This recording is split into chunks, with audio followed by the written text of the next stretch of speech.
Acompaña a los periodistas y comunicadores Joel Sánchez, Inorat Mota, Yadira García, Amado Figueroa y Nadia Mejía en Charlas con, un espacio para abordar temas de actualidad. Sigue la transmisión vía streaming por 5 páginas. Charlas con, lunes, 10 de la mañana.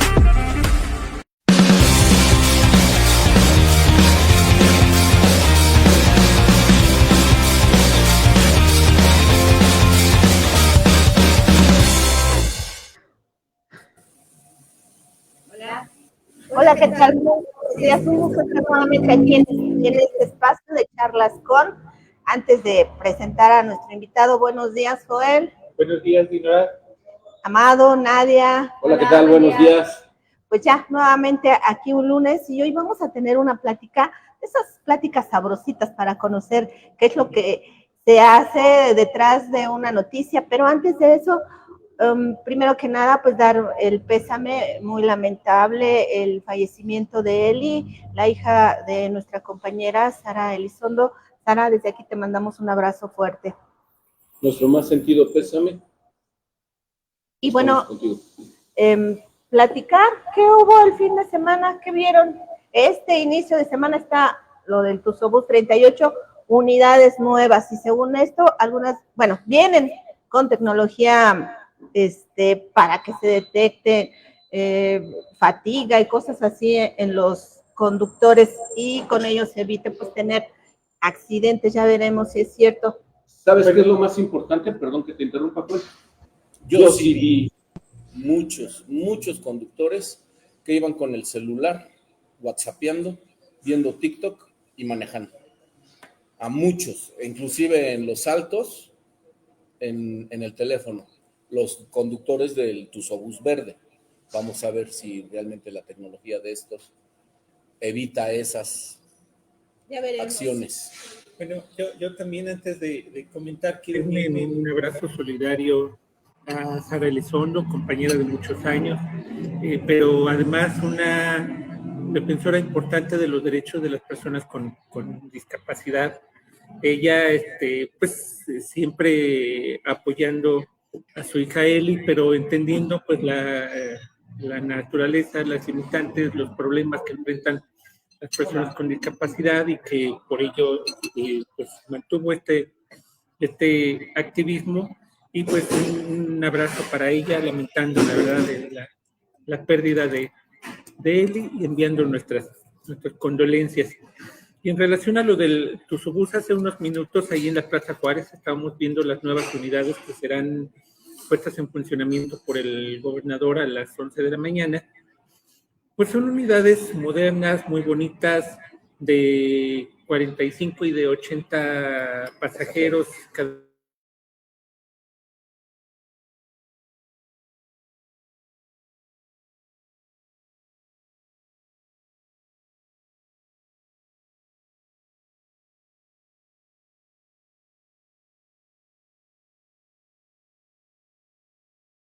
Movilidad y transporte. Todo se ve muy bonito, pero habrá que ver qué tan buenos son las capacitaciones que le van a brindar a los conductores. No hay que olvidar que en el 2016, el primer día que operaron los tusobuses, ya los estaban chocando. Yo no dudo que esta misma semana ya le hayan dado en su máscara uno que otro camión o también de las vagonetas. Entonces, pues, sí se ven muy bonitas, pero hay que ver qué tan funcionales. Bueno, yo les he comentado aquí varias veces, lo del transporte es una pesadilla, andar en transporte público, tanto taxis, tanto Tusobús, y bueno, lamentablemente este es el transporte que tenemos. Y bueno, recordarles a todos los automovilistas particulares que a partir de hoy ya entran en vigor las multas por invadir el carril de Tusobús. Joel, ¿a cuánto ascienden? Bueno, pues son alrededor de 5,170 pesos en un promedio. Habrá que ver también si todos van a cumplir con esta disposición de respetar el carril, porque pues, vehículos oficiales, camionetas machuchonas y vehículos no precisamente de emergencia, pues son... Pero es que también es imposible, también en esta ciudad las calles están muy mal, los semáforos, yo creo que también están... Sí, va a ser un caos, sí, va a ser un caos. Sincronizados, Va a ser un caos. Pero, oigan, es lo que les iba a decir, que se sume ya de una vez a la plática nuestro invitado, porque ya lo dejamos ahí. Jorge Romero, editor de periódico La Jornada Hidalgo. Muy buenos días. Gracias por estar aquí. Bienvenido, Jorge. Muchas gracias por la invitación y saludos al público. Pues, ¿tú cómo ves? Pues yo creo que el Tusobús es una buena idea.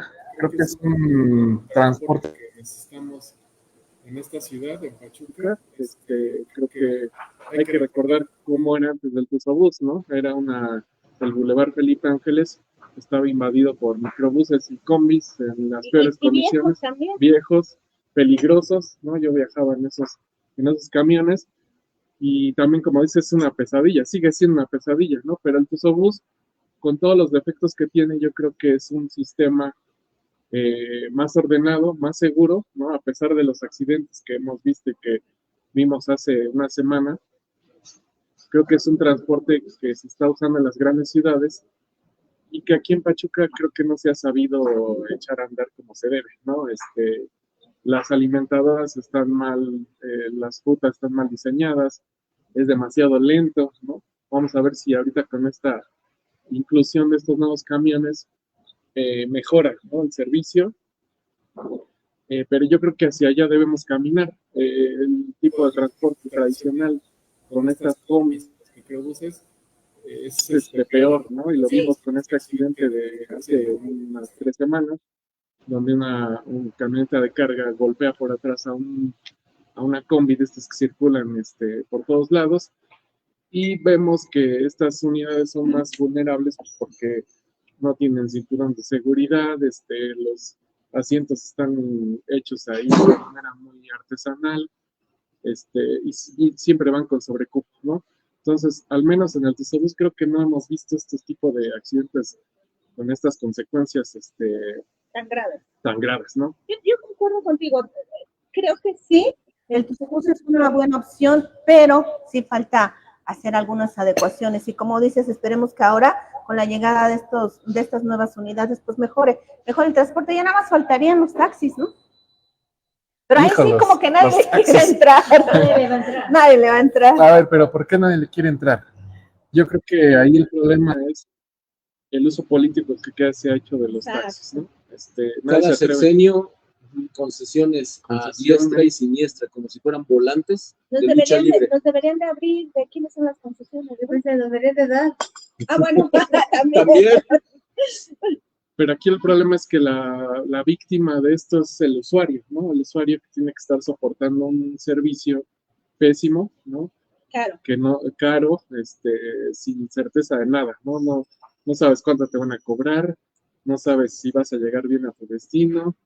Es un volado subirte un taxi, ¿no? Sí, justo acabo de bajar de uno y me dice, ¿le parece bien si le cobro 60? Digo, no me parece bien. No, máximo me cobran 60. Es que no traigo puros pesitos. Deme sus pesitos. Sí. Pero es así. Entonces ya hace falta los servicios de pasajeros de aplicación. Yo creo que sí. Urgen. Y vimos un ejemplo interesante en el aeropuerto de la Ciudad de México hace unos meses, ¿no? Que lograron un acuerdo que creo que pasó desapercibido, que ahí sí se pusieron de acuerdo las aplicaciones con los taxistas tradicionales, ¿no? Dijeron, bueno, vamos a compartir la tecnología, ¿no? Vamos a usar la plataforma que ustedes usan para dar el servicio, ¿no? Ya se dieron cuenta que la gente prefiere eso, ¿no? Prefiere una plataforma que te dé certeza de quién te va a llevar. Bueno, y ni tanto, también ya hemos sabido de incidentes graves en este tipo de transporte, pero bueno, te da, como dices, un poco más de certeza. Sí, porque por lo menos tienes el nombre de quién te va a llevar. O de que te subes a un transporte limpio. A mí me ha tocado, yo uso mucho los taxis, y me ha tocado, de verdad, o sea, taxis totalmente horribles, viejos, sucios, que huelen mal, dices, te digo, no es muy complicado utilizar el transporte. Jorge, pero cuéntanos qué desde tu ámbito, tú como editor del periódico o La Jornada, ¿qué estás viendo? ¿Cómo se transita? ¿Cómo ser reportero? ¿Cómo ser editor en estos tiempos? Bueno, pues yo creo que En estos tiempos, al igual que en otros, siempre hay obstáculos, ¿no? Siempre hay, sobre todo desde los poderes, siempre quieren imponerte la agenda, ¿no? Quieren imponerte su visión de las cosas, ¿no? Entonces, ¿qué hay que hacer uno como periodista? Pues darle la vuelta a eso, ¿no? Buscar la información, eh, no depender siempre del funcionario, este, buscar la... afortunadamente hoy vivimos en un mundo muy abierto en cuanto a conseguir la información, ¿no?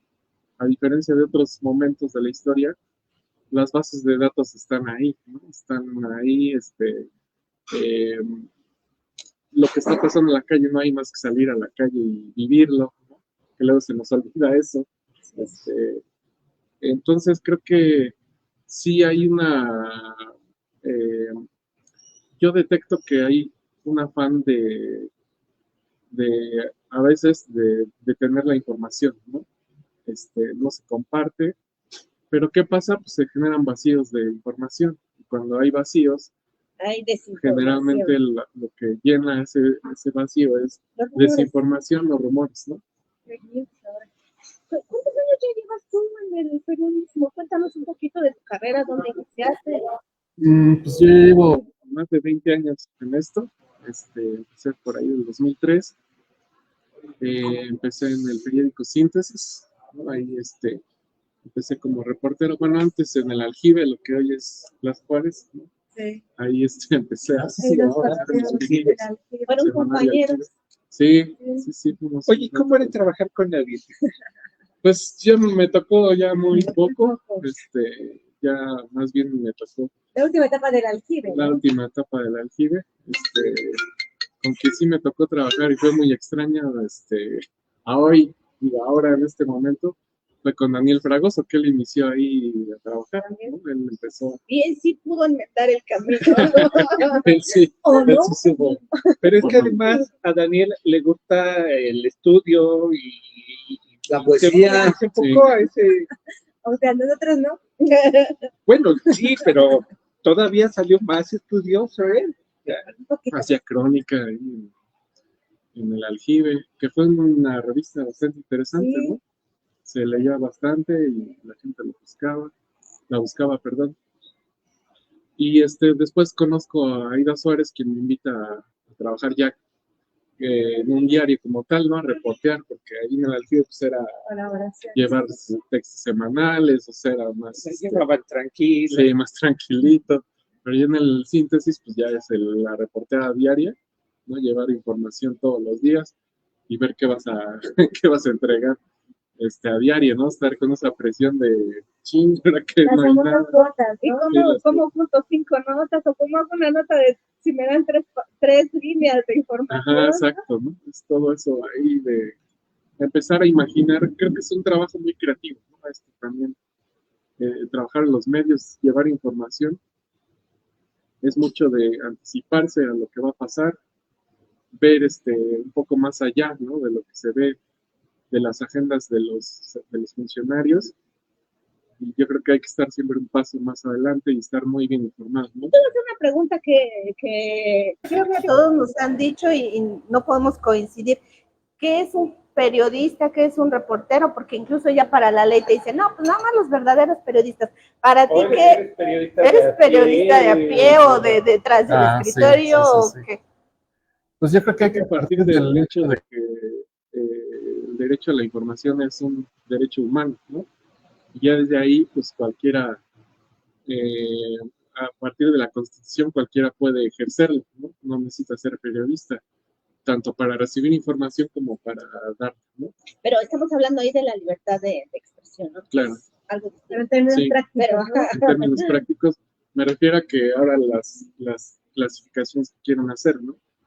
Que había una ley que pretendía aquí en Hidalgo decir quién era periodista, ¿no? Y darte una credencial. Yo creo que eso está mal, es un retroceso, porque no necesitas tener credencial para ejercer el periodismo, ¿no? Y hay muchos periodistas que lo ejercen desde muy distintas tribunas, ¿no? Hay quien lo ejerce. Yo creo que ahí tengo mis columna. dudas, no Sí. sé ustedes.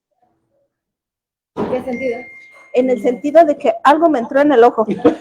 En el sentido de que yo no creo que cualquiera puede ejercer la libertad de expresión, sí, puede ejercer el periodismo, híjole, porque vemos, yo siempre les discuto aquí a los compañeros que incluso nosotros mismos tenemos la culpa. Acabo de ver por ahí algún compañero que decía, sé nuestro reportero ciudadano. A mí me molesta mucho cuando te dicen, ay, es que ese reportero ciudadano, espérate, no es un ciudadano que trae un celular y te puede hacer un reporte, no es reportero, ojo, siempre pongo el clásico ejemplo de que si yo te doy un ibuprofeno, no soy una doctora ciudadana. Claro. Entonces, como que sí tenemos que incluso nosotros mismos dignificar esta profesión, ¿no? Claro. Y voy a ver qué tengo en el ojo. Ustedes disculparán. Solamente subir la información a ejercer el periodismo, ¿no? Que es la diferencia. ¿Qué hace el periodista? Pues es un curador de la información, ¿no? Él tiene el criterio especializado de decidir qué es información, ¿no? Qué es rumor, cómo enfocar, ¿no? El ángulo respecto a lo que está pasando en ese momento, dar el contexto, que eso no lo hace un reportero ciudadano. Y algunos con las características periodistas de poder escribir una crónica, un artículo, un reportaje, elementos, ¿no? Yo te preguntaría, a unos días de que se celebre la libertad de expresión, 7 de junio, ¿cómo ves de parte del gobierno federal, el gobierno estatal y el municipal este concepto de la libertad de expresión? ¿Sí se puede ejercer en México o estamos ya atrasados en este tema? Pues yo creo que sí se puede ejercer, ¿no? Yo creo que la prueba estamos aquí platicando de lo que ustedes Todavía nos dicen, ¿no? Lo que ustedes, ahora sí que ustedes veo que hicieron su agenda, veo que proponen el programa. Entonces, a diferencia de otros años, ¿no? Cuando el internet era más limitado, todavía lo es en muchas zonas del país, en muchas zonas del estado no hay acceso a internet. Y por eso los medios tradicionales también son importantes, ¿no? La radio sigue siendo muy importante, la radio tradicional, pero creo que hoy lo que existe es un afán de los gobiernos de querer dar su verdad como ellos la ven, ¿no? Como su versión de los hechos. Y creo que eso no es nuevo, ¿no? O sea, siempre cuando ya estaba el PRI, ¿no? Era lo mismo, y hoy que está Morena, pues es lo mismo, ¿no? O sea, siempre existe ese resquemor de que la información pase sin filtros, ¿no? Existe esa intención, pero a diferencia de otros momentos de la historia, creo que hoy la posibilidad de tener estos espacios como el suyo, insisto, ¿no? Que ustedes lo suben a sus portales, a través de las redes sociales, creo que esa es una gran ventaja.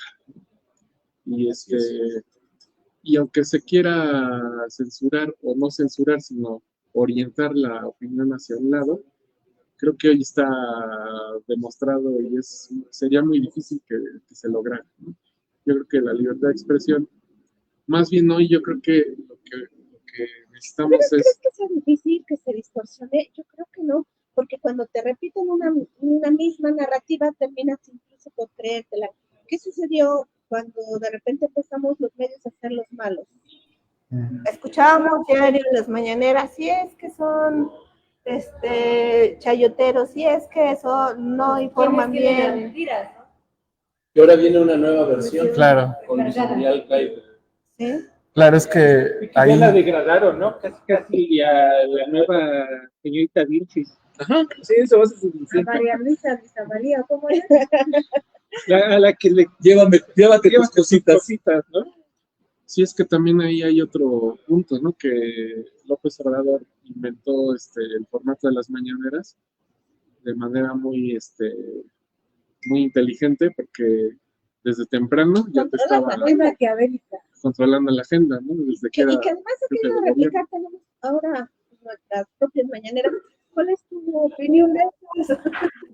Bueno, es un Ella, experimento igual. real. Es un experimento pues que Replica esto, Amado ¿no? le gustan mucho. Pues fíjate que yo creo que no está mal porque sí había mucho vacío, ¿no? Hace rato hablábamos de que, pues, como no había versiones oficiales en muchos temas, pues se llenaban con lo que nosotros aportábamos, pero también con mucho rumor, ¿no? Mucha desinformación. Entonces, digo, está bien como ejercicio de, bueno, ¿qué dice el gobierno a todos estos problemas, no? Pero falta más libertad, ¿no? Sí. Pareciera más un programa, ¿no? Una producción. Sí, sí, sí. Pues creo que la mañanera, por ejemplo, se ha vuelto más que una conferencia de prensa, un programa, ¿no? Ya no es una conferencia de prensa, es un programa. De repente ya vemos que van a ir a una entrevista, ya alguien habló por aquí, ya alguien por allá, y justamente el tema de este intercambio de preguntas, pues ya no se da o te limitan a 10, pues entonces hay que pasar otras cosas en la producción. Y aquí lo que creo que sí hay que señalar es que el desequilibrio, ¿no? No es lo mismo tener un programa apoyado desde el Poder Ejecutivo Federal, ¿no? Con todos los recursos que eso implica, desde nuestras humildes tribunas, tener ese espacio de reflexión o de información, ¿no? Que ahí sí hay que equilibrar, o ver más bien estos desequilibrios que existen. Sí, totalmente. Sí, yo creo que sí. Porque además también esto en los comentarios que llevan a una tendencia. Sí, pero yo creo que a pesar de eso, si tú lees la prensa nacional, todos los diarios, sus agendas que traen los diarios, pues te das cuenta que también hay ese contraste, ¿no? O sea, no son, si tú ves los diarios nacionales, no son complacientes con el gobierno para nada, ¿no? No hablo de todos, pero sí hay crítica. Yo sí veo crítica en columnistas, en los diarios, y hasta el momento no me he enterado que al menos así como se solía hacer antes, ¿no? Que cerraban los periódicos, al menos en periodistas que pero ¿Qué es crítica? Yo veo crítica, sí es cierto, pero también creo que la crítica se está haciendo de manera fundamentada, ¿no? Y eso de alguna manera impide que te digan, te reclamen, porque, bueno, sí, aunque te reclamen, ¿no? Está fundamentado el asunto. ¿Cuál es tu apreciación? claro, eso sí, ejemplos estatales escandalosos sí ha habido, ¿no? Puebla, Campeche son, la verdad, sí, pocos sí, muy rojos en ese sentido. Hay que poner atención en eso porque ahí sí hay más vulnerabilidad, ¿no? En los estados. Creo que ahí sí hay que poner atención de lo que está pasando, porque si hay ese desequilibrio, si hay esa vulnerabilidad de los medios y esa persecución judicial, en muchos casos. Pero el hate también es peligroso, porque claro. A lo mejor, como dices, esto lo vemos en provincia, pero en la Ciudad de México es contra los columnistas, contra los reporteros, diario, es que eres esto, y terminas por creértelo. Sí, la violencia en redes es grave. También, ¿no? Es algo que hay que tomar en cuenta, que ya se mide, ¿no? Este artículo 19 ya mide el acoso en redes sociales. Creo que es importante porque, como dices, a lo mejor opinas algo y tienes ahí 20,000 bots atacándote, pues eso también internamente al periodista, al columnista, pues lo va mermando, ¿no? Ya uno mismo, y ese es otro peligro, ejerces tu autocensura. ¿Cómo lo ves? Aquí en Hidalgo, pues creo que no lo veo tan crudo como en otros estados. Pero sí hay segregación, ¿no? O sea, sí, notable, sí. Así de que no me caes bien, te hago a un lado. Bueno, eso también creo que sí hace falta desde el gobierno, ser más parejos, ¿no? En cuanto a la información, dar la información. Yo me acuerdo que también en otros tiempos se ejercía eso de te invito a ti no, ¿no? Sigue, no, en otros tiempos no, sigue. Sigue. Y es una forma de represalia, Claro, de censura. sí, segregar. De hecho, creo que es mayor ahora que en otros tiempos. Yo siento que ahora los Funcionarios son de piel más blanda que antes.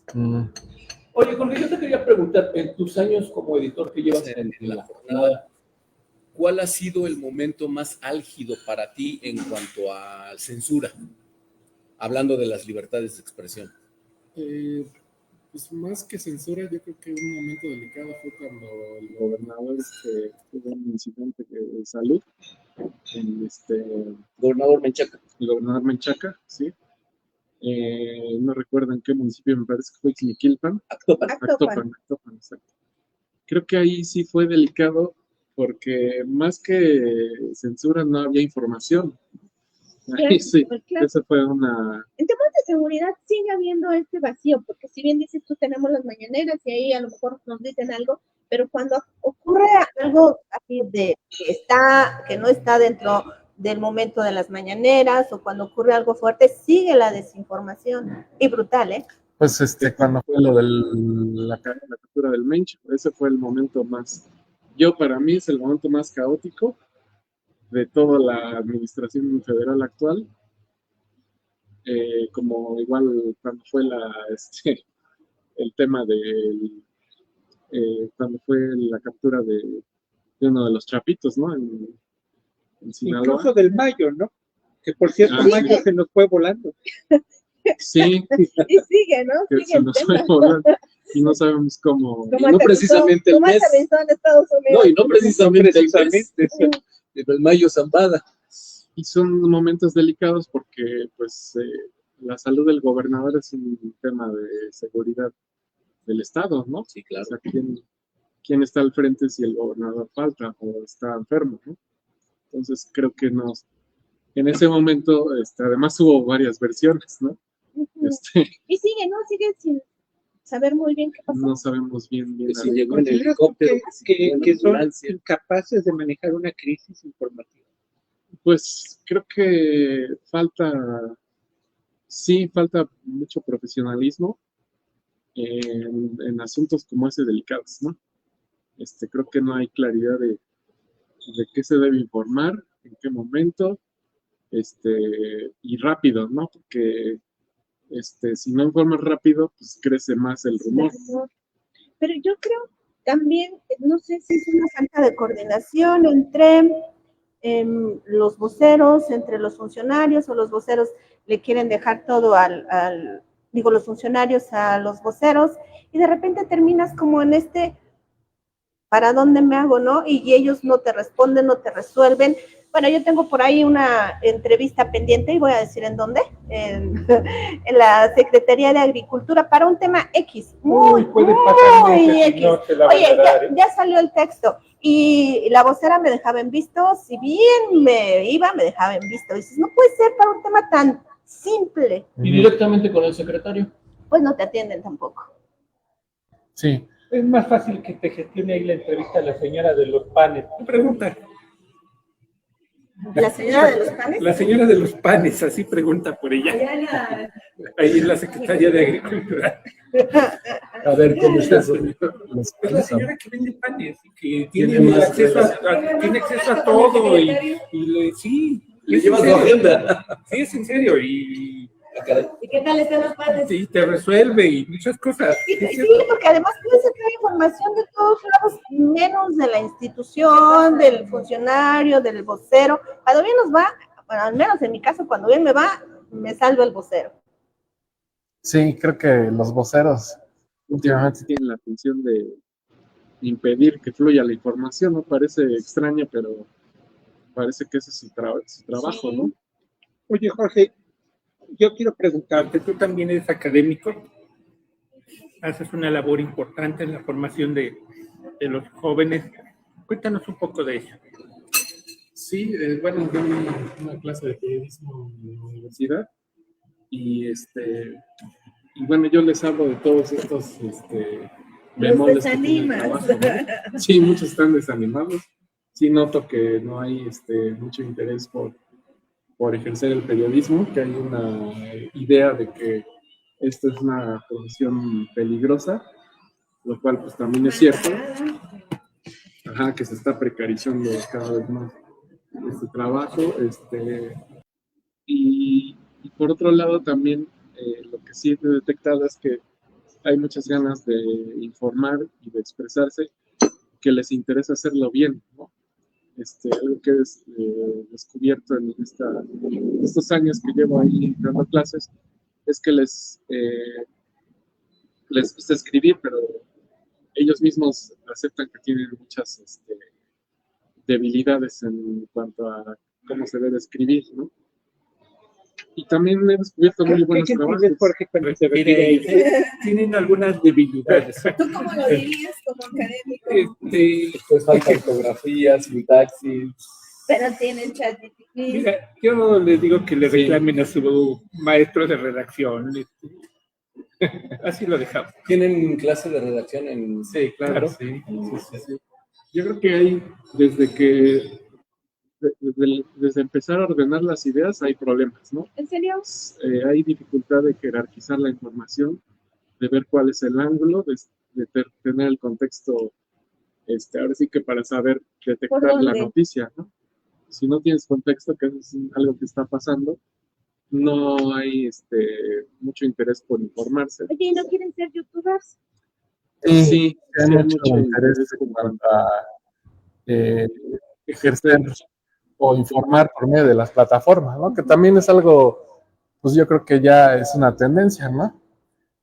Cada vez más los jóvenes, y lo podemos ver en las encuestas que hace el INEGI de lectura, se informan a través de redes sociales, de páginas web, y lo hacen menos en cuanto a los medios tradicionales como los periódicos, ¿no? Pero yo creo que aún así necesitan preparación, ¿no? Porque aunque seas youtuber y si estás opinando en una plataforma, pues es lo mismo que si lo hicieras en un periódico. Debes estar informado, debes saber el ángulo más pertinente, ¿no? Respecto al momento que estamos viviendo. O sea, no se van a salvar. Bueno, eso sería lo ideal, ¿no? Eso es lo ideal. Porque tenemos muchos que no, ¿verdad? Sí, tenemos muchos que no. Jorge, ayer se celebraron 2 años del triunfo de la presidenta Claudia Sheinbaum y hubo evento en todo el país, hubo eventos en todo el país. Él colocó la lona de Benito Juárez. No, yo andaba de vacaciones. Y yo te quiero preguntar, ¿cómo ves este tipo de eventos en donde se convoca a la ciudadanía, en donde se usa dinero del erario público? ¿En los 32? ¿Se convoca o se lleva? Se convoca y pues, también se lleva, como en el escrito de Guanajuato, ¿no? Del municipio de... No, tiene un nombre raro, no lo recuerdo. Donde la vida no vale nada. Bondiguato, ¿no? Un municipio donde el oficial mayor les dijo, vayan voluntariamente a fuerzas o se van. ¿Cómo ves, Jorge? ¿Cómo ves? Pues creo que es una de las inercias o de las enseñanzas que dejó López Obrador, ¿no? López Obrador fue el creador de estas asambleas, ¿no?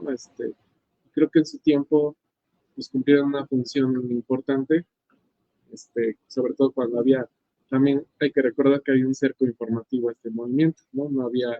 Se hacían muchas cosas y no llegaban a los medios. No, pero eso no es cierto, quedó de manifiesto, se les presentaron las estadísticas. ¿Cuánto tiempo estuvo al aire López Obrador? Te digo, es el control de la narrativa y el peligro es que nos lo creemos. Claro, pero también es un hecho de que la narrativa era distinta de esos eventos hacia los medios, ¿no? Bueno, ahí podemos hacer un debate, pero digamos que ese fue el espíritu de esas asambleas, ¿no? Él decía que como no tenía espacio en los medios, pues entonces iba a la calle, ¿no? Eso fue su... Y luego tú les hablas, oigan, no puedo, no quiero. Sí, pero ya lo están haciendo al revés. Pero creo que ese fue el espíritu. Hoy pues ya no es esa época, ya estamos en un tiempo al revés, ¿no? Donde ahora creo que hay una sobreexposición tanto de la presidenta como del movimiento en general, ¿no?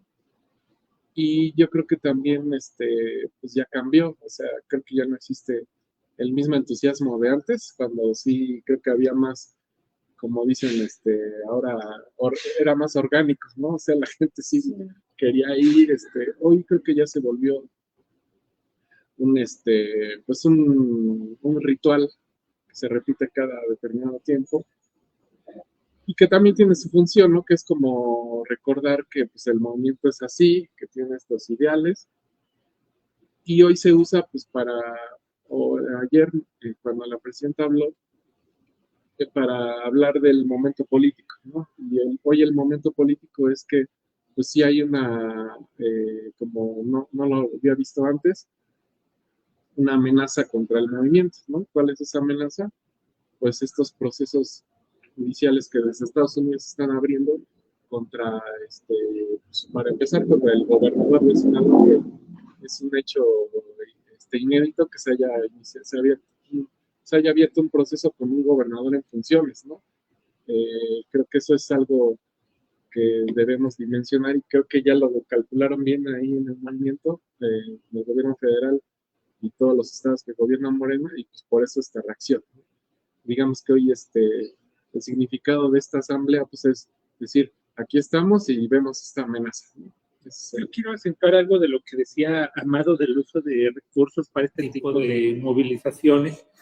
Los compañeros del periódico Marfeca de Tula publicaron incluso como el ofrecimiento, les estaban ofreciendo 400 pesos por venir de las 7 de la mañana a la 1 de la tarde, o transporte, lunch, y hubo camiones que se quedaron vacíos ahí en Tula a pesar de...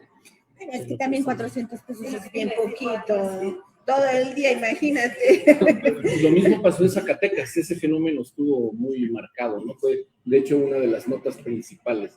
Toda la plaza vacía.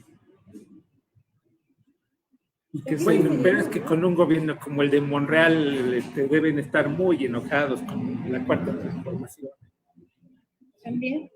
Sí, son factores que influyen en diferentes momentos en los estados, en donde hay gobernantes que están llevando una línea adecuada, que están llevando un gobierno acertado, y hay otros gobiernos que de verdad ni cómo ayudarlos. Y yo creo que sí funcionó la forma en la que lo manejó la casi extinta oposición, ¿eh? O sea, eso de calificarlo como el narcofest y demás, sí, obviamente que sí le impactó a la movilización. Le quieren dar la vuelta, ¿no? Los narcogobiernos son ustedes. Y a mí eso me llama mucho la atención, ya lo hemos comentado en otras entrevistas con otros invitados, que de repente así surgió muy rápido y además es permanente ya el que a la 4T se le digan que son narcogobiernos. Cuando hemos visto, cuando eran oposición, quisieron hacer esto con el PRI en su momento y no se pudo.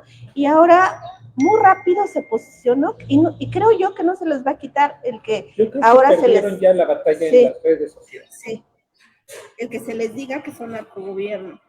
Sí, hay un marcado descontento. Yo pienso desde mi muy particular punto de vista que toda esta exposición, sobreexposición en el tema de Estados Unidos de la presidenta Claudia Sheinbaum ha mermado su gobierno, o sea, el que salga todos los días a defender, ¿Y la ganga hablar, es malo o no? ¿Cómo ven ustedes? Sí, yo creo que sí, ¿no? Y vimos también este fin de semana, el sábado, un evento de Felipe Calderón, que hasta hace pocos años era impensable, ¿no? Ahí se ganaron, ¿no? Ustedes son un narcogobierno. Sí. Yo creo que ahora está la lucha de ver a quién le cargan la etiqueta del narcogobierno, porque pues también no podemos olvidar que lo que pasó con el sexenio. Pues han hecho un gran esfuerzo por ganarse la etiqueta tanto panistas como morenistas, o sea, diría la presidenta y García Luna, ¿verdad? Ahí sí no hay ni para dónde moverse, pero pues, ya hemos visto que tienen también sus García Lunas y demás en todos lados. Pues en su momento García Luna pues hizo pactos con los Zetas, luego se le volteó a los Zetas y hizo pacto con los Chapos, luego con los mayos, o sea, hizo pactos con todos y traicionó a unos y luego se alió a otros y fue de verdad un desangramiento en México terrible, una guerra contra el narco y contra algunos narcos para defender a otros. ¿Te gusta más la política de abrazos? No. ¿A ti, Jorge? No, pues creo que es algo que, además creo que te malentendió, ¿no? O el mismo López Obrador no lo supo explicar. Sí, ahí dio como que la pauta, ¿no? De decir, ¿sabes qué? Pues les estás permitiendo. Le das manga Les ancha. das manga ancha. Lo que es cierto es que sí creció. Sí creció porque sí hay una diferencia muy clara cuando entra este gobierno, ¿no? Que se dio cuenta de eso, de cómo le estaba dañando esa idea, esa política pues, a su partido, y pues dieron un vuelco en la política. Bueno, llegamos a ver momentos, y los tuvimos incluso aquí en Hidalgo, donde la población empezó a agredir a la Guardia Nacional, al Ejército. O sea, ¿cuándo? Por el huachicol. Sí, que ese es un tema complicado aquí en Hidalgo, ¿no? Yo creo que los narcogobiernos ya tienen mucho tiempo, ¿no? Sí, no es nuevo, como desde los 80s, cuando el cártel de Guadalajara, ¿no?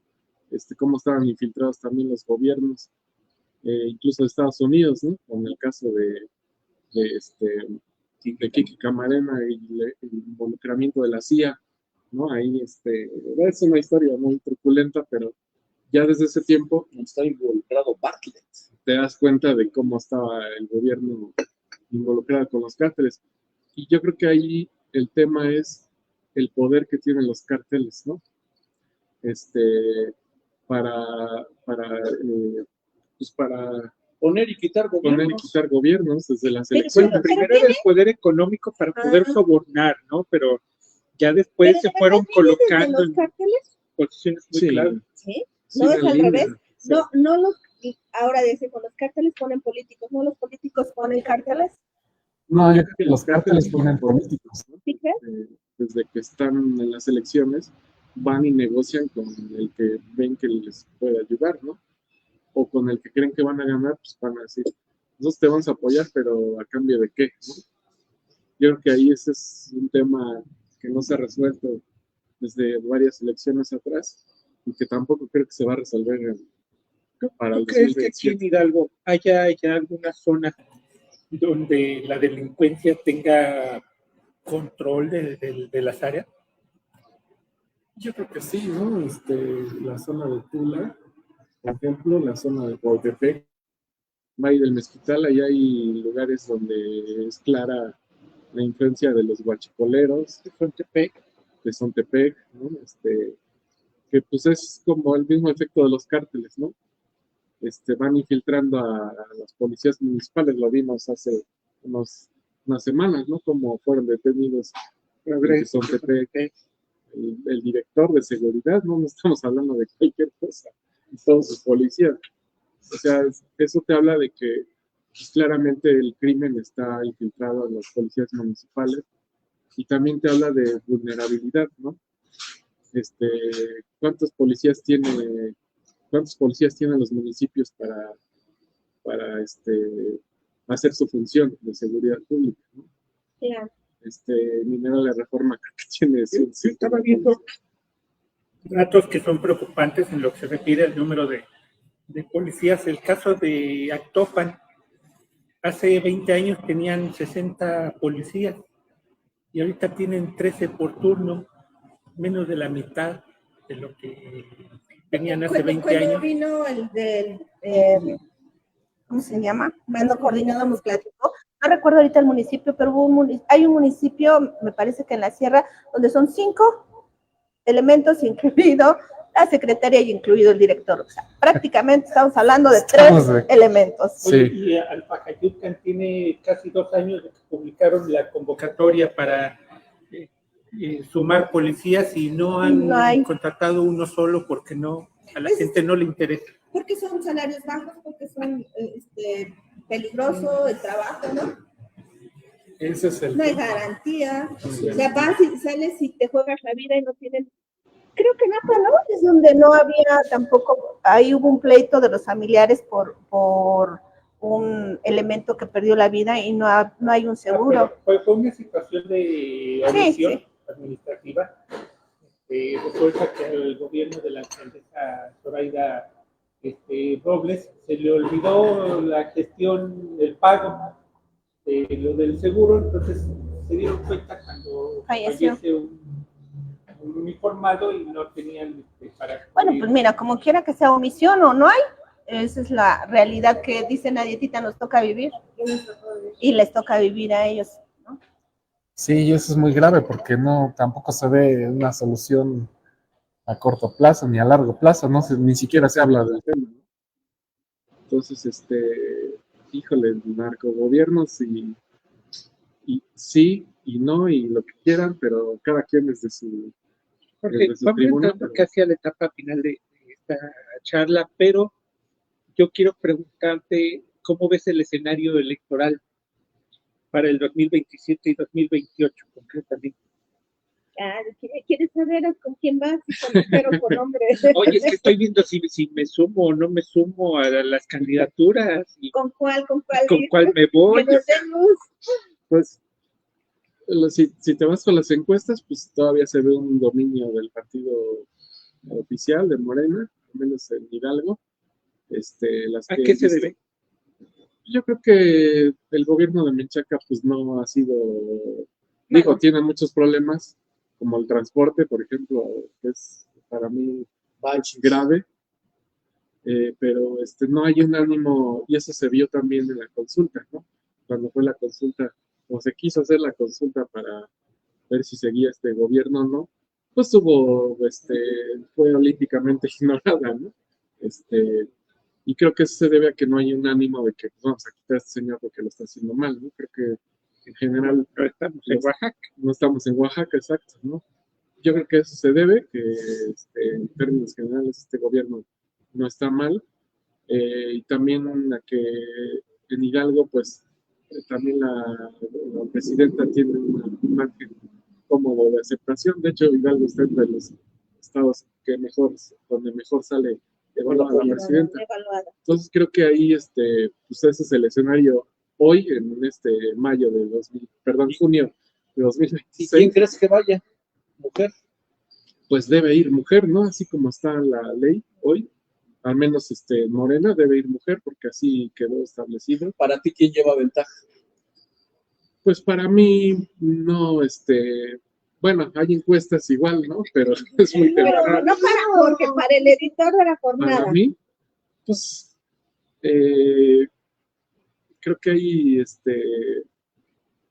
vamos, yo, por ejemplo, veo a Simei Olvera, veo a la exalcaldesa de Tizayuca, a Susana, y extrañamente, aunque a mí no me pareció un aspirante, pero también está la presidenta del Poder Judicial,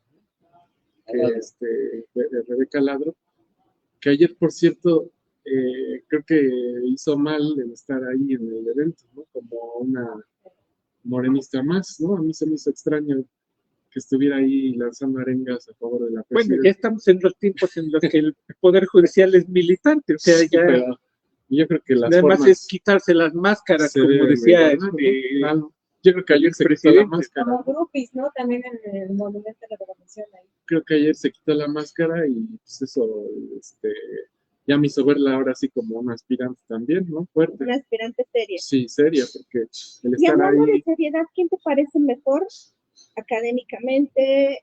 A lo mejor no populista, porque bueno, ya sabemos quién lleva mano, ¿no? Pero que sí pueda, tener el carácter, la inteligencia para gobernar. Pues yo creo que le están apostando a un perfil que vea las cosas de manera fresca, ¿no? Y yo creo que por eso la lucha está entre Simei y la exalcaldesa de Tizayuca, ¿no? Me parece que pues, las dos son relativamente jóvenes y creo que a eso le van a apostar, ¿no? Yo creo que se van a decantar por alguna de esas dos opciones que al final pues se supone que van a hacer una encuesta, ¿no? Al menos eso es lo que, la forma en que se ha resuelto el tema de las candidaturas. Respecto a quién está más preparada que la otra, pues hablando de su carrera política, pues creo que Simei tiene más cargos de esos que se ganan en las urnas, ¿no? Que también veo que eso cuenta mucho. Pero no ves que llegó por la inercia del movimiento. A lo mejor en otras condiciones crees que estuviera en el lugar donde está. Pues es que creo que ella tuvo la visión en su momento, cuando era muy difícil llegar a esos, bueno, más bien al revés. Cuando había oportunidad de llegar sí. Vía PRD, ¿no? Porque ella llega vía PRD. Con el respaldo de José Guadarrama, a quien ahora niega, pero él la llevó a la administración local. Bueno, esa historia no me la sé muy bien, pero sí, digamos que en el momento... Los morenistas llegan a su pasado, ¿no? Sí, también es una rápidamente, tendencia. ¿Cómo ves al PT, Partido Verde, Nueva Alianza, Movimiento? Pues son partidos que han crecido, ¿no? Ahora el PT parece la verdadera oposición aquí en Hidalgo, ¿no? Cuando eso hace algunos años. El socismo. ¿Ves candidata ahí? Yo creo que sí se van a aventar a mandar un candidato. Aquí en Hidalgo sí, porque sobre todo hay una abierta confrontación y un rompimiento, ¿no? Al menos a nivel local. Y el Verde, creo que también se dieron cuenta que al ponerse una bandera, por ejemplo, ahorita con la tauromaquia, pues también han crecido, ¿no? Creo que lo van a aprovechar. No sé si para la gubernatura, pero al menos creo que para las locales, diputaciones locales, yo creo que sí van a ir por su lado, ¿no? Y los maestros, pues los maestros Son maestros, también saben que tienen su capital y su reserva de electores, su voto fuerte, su voto duro, pues lo van a capitalizar también, van a negociar. Pero van a vender caro los bonos. Van a vender caro. Pues como dice Joel, ya llegamos al fin. Jorge, muchísimas gracias por habernos acompañado, pero antes de irnos, nos encontramos en Café Babevsky, aquí en Boulevard Valle de San Javier 207. Muchas gracias a Greg y a Erika, como siempre, todas sus atenciones, visítenos, un rico cafecito. Nos vamos, nos vemos el próximo lunes, ¿no? Nos vemos, muchas gracias por su atención. Gracias, Jorge. Gracias, Gracias por permitirme.